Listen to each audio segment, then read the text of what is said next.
Religions, especially Islam, take ordinary people into submission in every way, materially, spiritually, and create a cowardly, oppressed and enslaved society in order to serve the elites and put them at their service so that the elites can exploit the world more easily. Islam is the lifesaver of capitalism, the main cause of poverty. Islam is the religion of submission. A Muslim is a Jew who has surrendered, that is, has chosen submission. Those who think they are worshipping a god are worshipping the noble Jewish elite capitalist barons on top of the pyramid. They suck the blood of the people with high taxes. Despite this, the state, which has become increasingly impoverished, is harvested by pro-government forces using foreign debts as an excuse. They've always played this movie like this. The script has never changed. The common people were afraid because they thought the disasters were coming from God above, whereas the ones who did planned everything were the tyrannical elites at the top of the pyramid. When they say be, it is; when they say die, we die. In the New World Order, the next generations will have a harder time. As a result of my research in recent days, I have begun to think that the Russians and Israel, who seem to be enemies of each other, are actually doing something behind the scenes. Communism is meaningless unless the capitalist rich barons of the world are found and destroyed. Communism seemingly envisages everyone having equal earnings and equal rights, but when we delve deeper into the system, it is, in a sense, playing into the hands of capitalism by creating a single type of human model. So why did I tell you this? As I mentioned to you before, Russians are thinking of creating a completely different world with the 2045 project. Russians are intelligent people.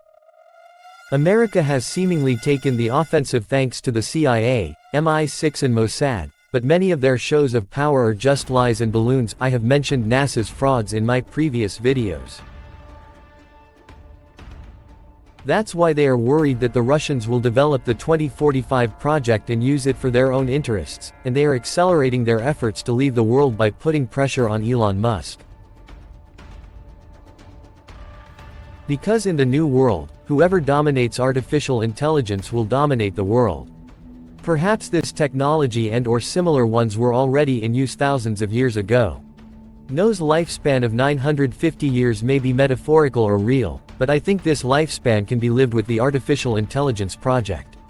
When we look at the drawing, we see that the divine powers will rise again after falling. Of course, it would be wrong to talk about the New World Order and not mention David Rockefeller. I think that he entered the cryonics tubes, for which he had to be declared legally dead, and that he would be resurrected after 100 years, just like in the example given in verse 259 of Al-Baqarah.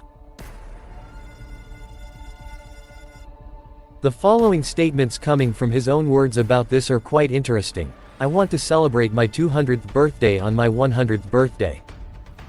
Whether it is artificial intelligence or cryonics, both methods are quite expensive for us ordinary people. If these two options exceed your cost to escape eternal slavery, make a request that when you die, they do not bury your body, but burn it and scatter the ashes. Because they have had a technology since time immemorial that can create new slaves by using the DNA of even buried human slaves. Because the elites never use their own blood lineage as slaves. Of course, these suggestions will only work if you do not have children; otherwise, due to genetic inheritance, you will continue to live yourself in the bodies of all future generations. Or as a last resort, you will find a way to escape from this world. Otherwise, you will continue to be slaves in the New World Order.